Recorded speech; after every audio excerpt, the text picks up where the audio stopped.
aja lah udah. Ngalah egonya. Ngalah aja lah, udah gak apa-apa. Kan kita gak salah, gak apa-apa. Kita gak punya banyak waktu di dunia ini. Ingat, waktu itu mengerikan. Jadi pakailah waktumu sebaik mungkin.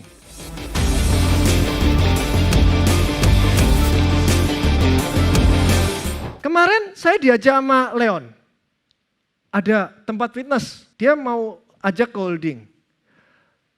Cari investor susah katanya, tapi operasional bagus banget. Oke, masuk. Yakin nih bisa cari investor. Terus-terusan ngomong gitu dia. Yakin bisa, yakin bisa. Yakin saya bilang. Kemarin ini hari Jumat. Sekarang Sabtu kan? Pas kemarin hari Jumat. Keluar tuh pitching deck. Keluar sekian M gitu kan. Oke, saya sebar. 5 menit habis 10 orang masuk.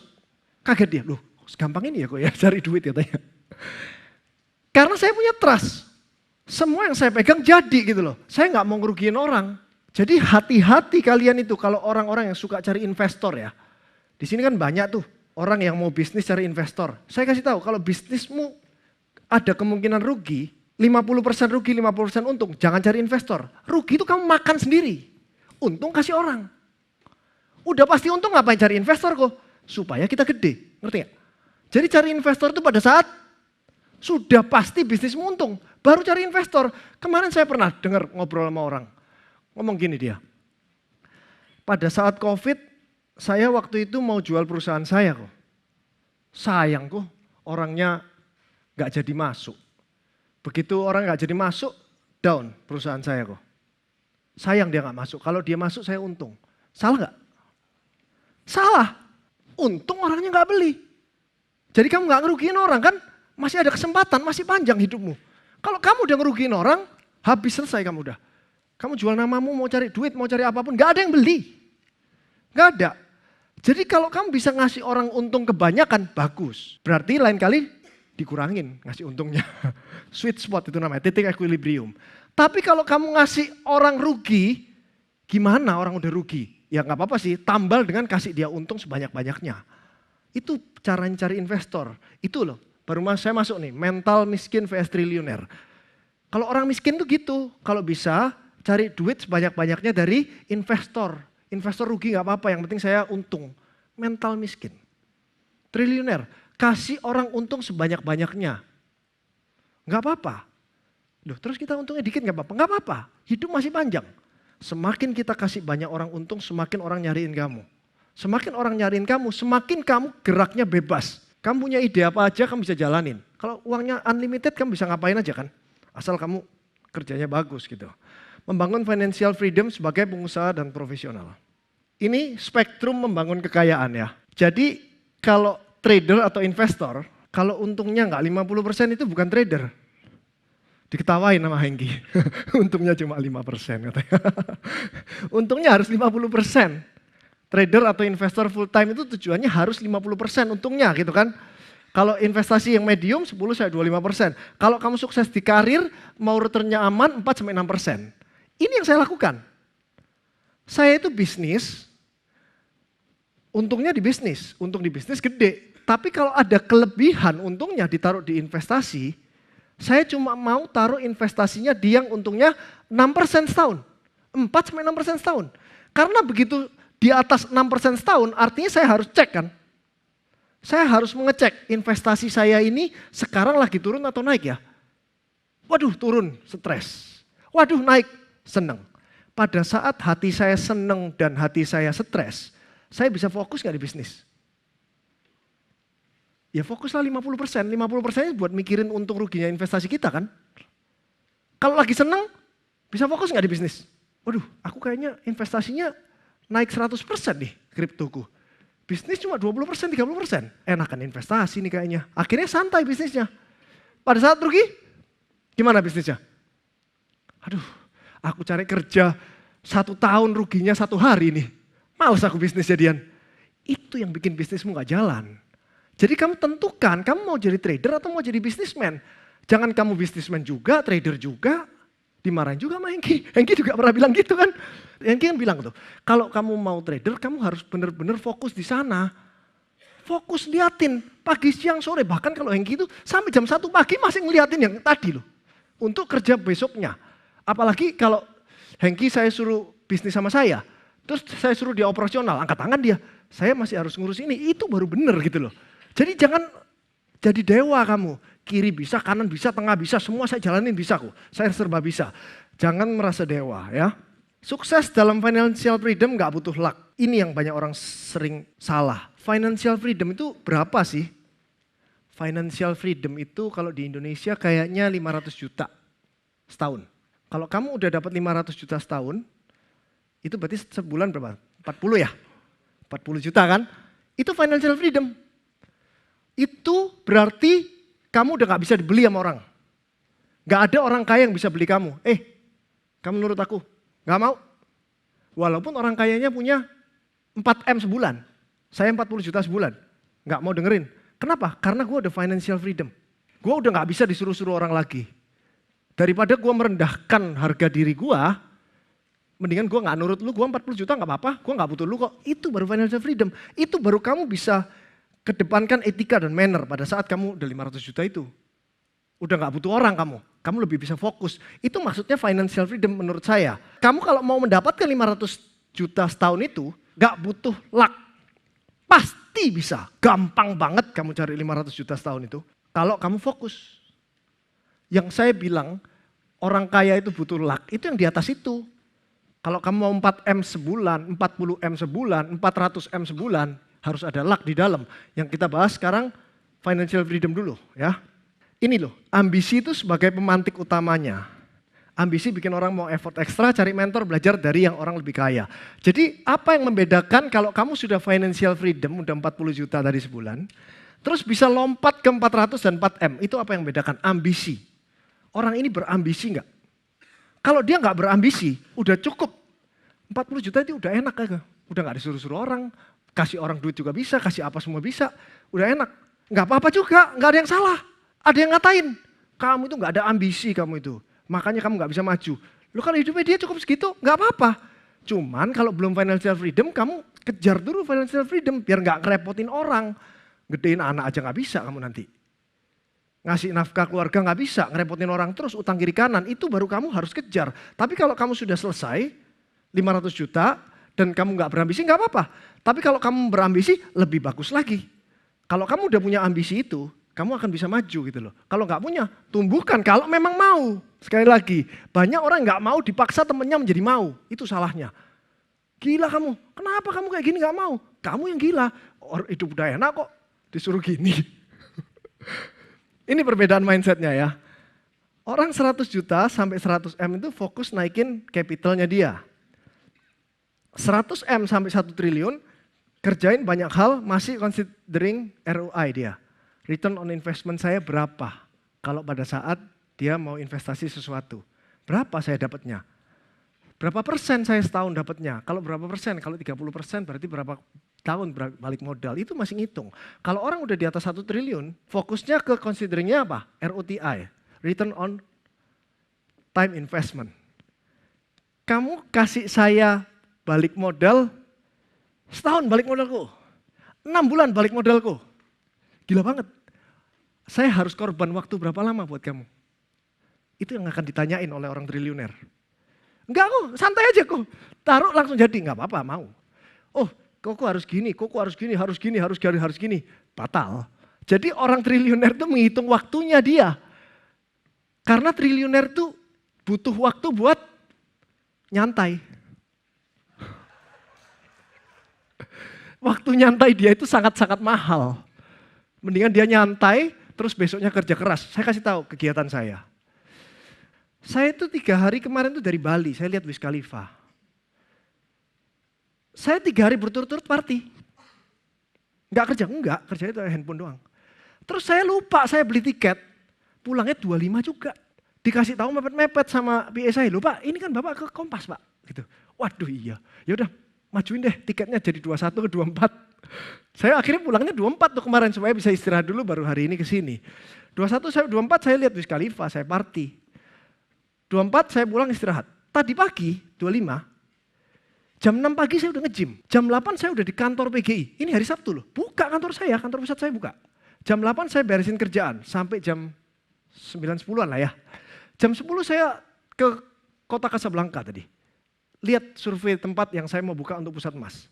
Dari kota Casablanca, tadi saya ke Pakuwon di Bekasi. Jauh banget tuh. Lihat survei tempat buat pusat emas. Dari Pakuwon, saya ke ITC BSD tadi. Lihat tempat buat pusat emas. Itu tadi pagi, hari ini aja saya kasih tahu. Terus dari sana, mau ke Kompas, masih sempat potong rambut dulu saya. Jadi masih sempat potong rambut terus ke sini, networking dulu sama speaker-speaker lainnya. Jadi saya memanfaatkan waktu sedemikian rupa, saya nggak mau waktu saya terbuang sia-sia. Lah kok santai-santai itu malah jalan-jalan ke Bali, itu memanfaatkan waktu, saya kasih tahu. Bukan berarti saya harus kerja terus, saya kerja itu sekarang jam 8, jam 12 juga udah selesai. Tapi saya benar-benar kalau kerja itu 1 jam bisa 4 meeting. 15 menit, pindah ruangan sebelah 15 menit, pindah ruangan sebelah 15 menit, pindah ruangan 15 menit. Jadi saya sampai nggak mau nunggu orang preparation meeting. Pada saat kamu meeting itu kan masuk, terus orang duduk dulu, bersihin beresin kursi ya kan, nyalain proyektor gitu kan. Aduh belum nyambung, itu nggak ada buat saya. Jadi begitu saya masuk itu udah selesai semua, udah duduk semua rapi langsung presentasi. Udah selesai nih, saya langsung masuk ke ruang meeting sebelah saya yang udah siap dulu. Jadi saya nggak buang waktu buat orang beres-beresin kursi. Saya sampai segitunya, makanya saya bisa memanfaatkan waktu itu. Itu RTI. Problem solvingnya, ini yang paling penting nih, miliarder sama triliuner ya. Miliarder itu terjebak ego. Pada saat bisnismu dicuri sama karyawanmu, maka saya penjarain dia.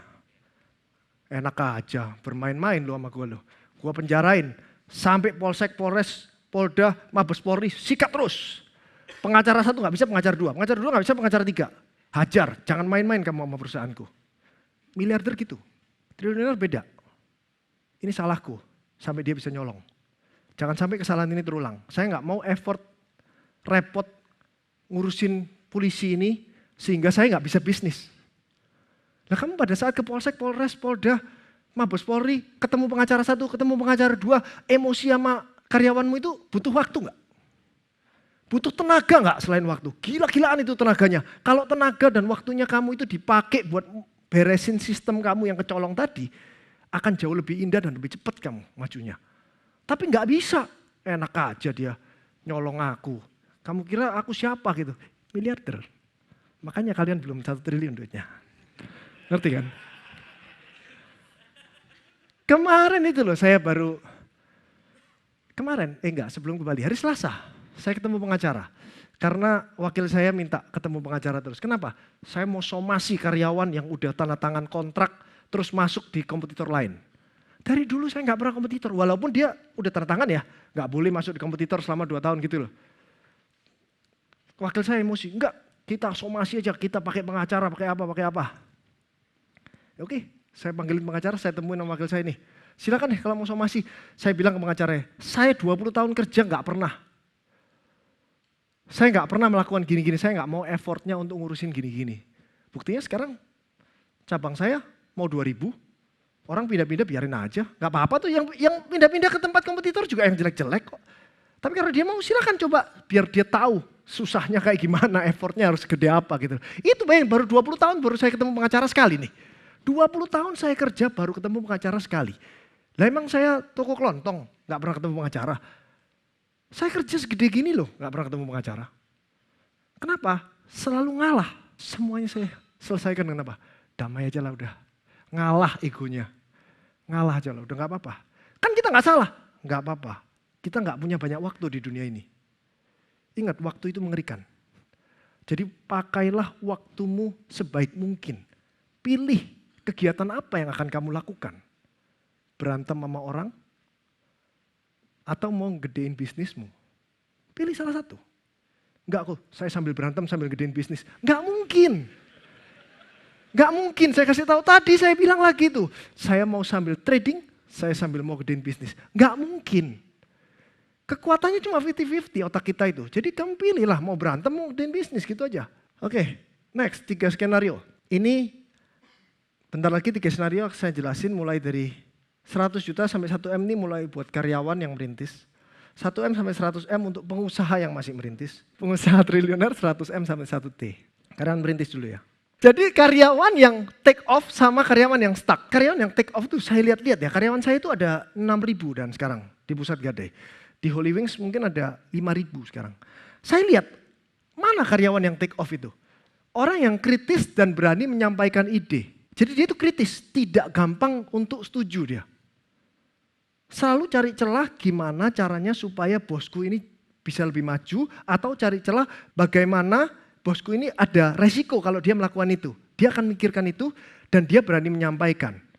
Ada juga orang kritis tapi nyampainya ngawur. Makanya harus belajar komunikasi.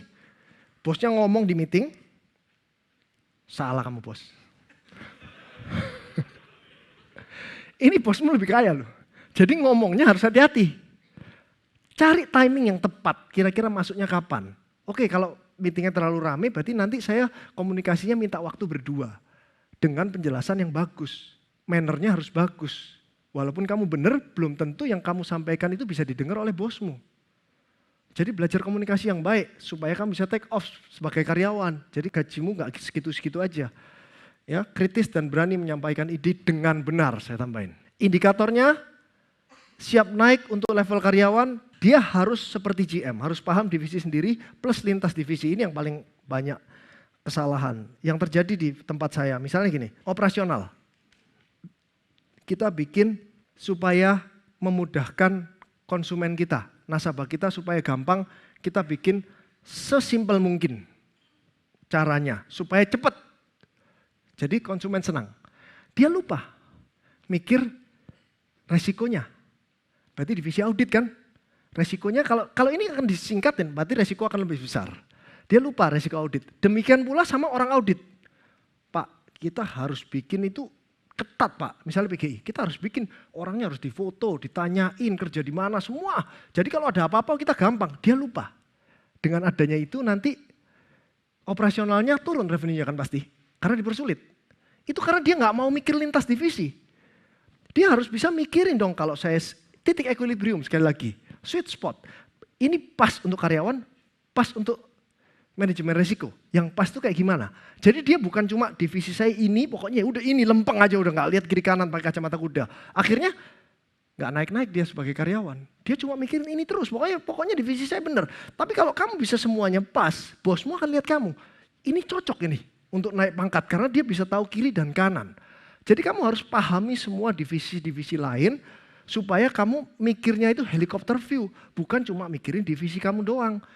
Apalagi cuma mikirin job desk kamu doang, nggak mau mikirin job desk orang lain. Ya kamu akan stuck di situ-situ terus sih. Bahaya, terjebak di zona nyaman. Kapan waktu yang tepat buat resign? Siapa yang tahu? Ada yang tahu nggak? Kapan waktu yang tepat buat resign? Boleh nggak tanya jawab di sini? Nggak boleh ya? Oh boleh ya? Yang benar saya kasih jam tangan saya. John? Kapan? Yang di depan-depannya paling kaya-kaya nih. Ini mahal kan kursinya? Kapan waktu yang tepat? Oh kalau depan bukan karyawan ya. Kapan? Teriak-teriak aja deh. Passive income. Apa? Apa? Upgrade itu apa? Apa tadi sebelahnya? Tadi angkat tangan. Apa teriak-teriak aja udah gak usah pakai itu. Apa? Gak ada, oke apa?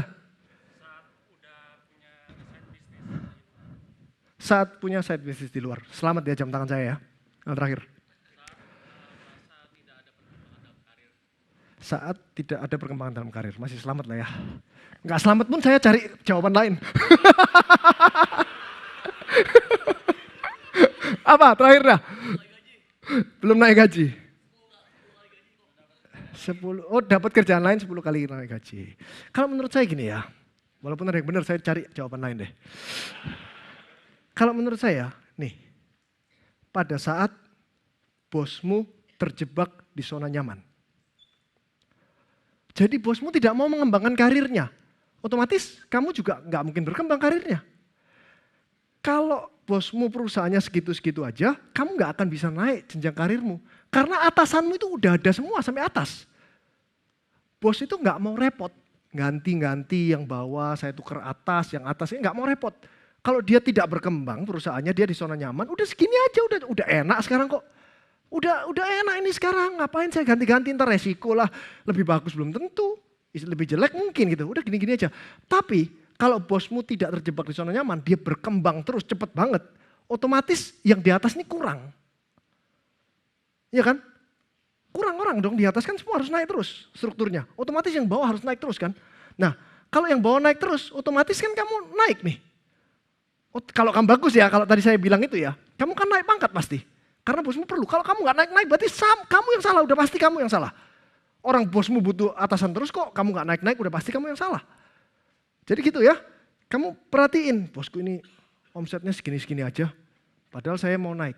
Silakan ngelamar di pusatemas.id atau di Pusat Gade Indonesia. Kebanyakan saya lihat orang-orang itu tertutup otaknya. Kalau yang ngomong bukan triliuner, bodoh dia. Pasti beneran saya. Itu kamu gak growth mindset. Di setiap orang yang ngomong itu pasti ada sesuatu. Pelajarin.